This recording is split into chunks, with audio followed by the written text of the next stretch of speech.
Activists around me have been attacked physically. This is Tamar Jekeli, the director of Tbilisi Pride in Georgia, where the country's parliament gave its initial approval on Thursday to a set of bills that amounts to a sweeping suppression of rights for LGBTQ+ people.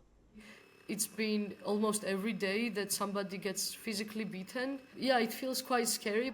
The bills could outlaw pride events and public displays of pride flags, and includes bans on the, quote, propaganda of same-sex relationships and gender-affirming surgeries.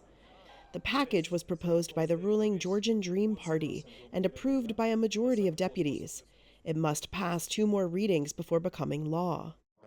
Parliamentary Speaker Shalva Papuashvili has said the bills are necessary to control LGBT propaganda, which he said was, quote, altering traditional relations.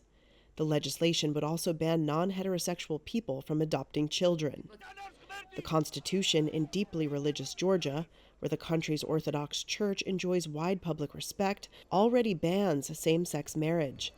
But despite a decade of social gains made by LGBTQ+ activists, Jekeli says the government's regressive turn is having a chilling effect. So, for example, over the last couple of years, we were removed completely from the National Human Rights Strategy and the Action Plan. And so far, I have been physically safe, but my mom has been getting calls at the end of, in the middle of the night. She's been getting calls, and sometimes she's really afraid for my life, for my security.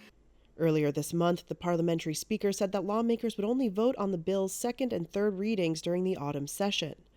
The proposed measures are likely to fuel EU and US concerns about Georgia's political direction, following their criticism of a law on foreign agents that critics see as Russian-inspired and which sparked a series of huge protests. Opposition parties, most of which have been boycotting parliament, have described the latest bills as an attempt by Georgian Dream to appeal to conservative-minded voters ahead of the autumn vote.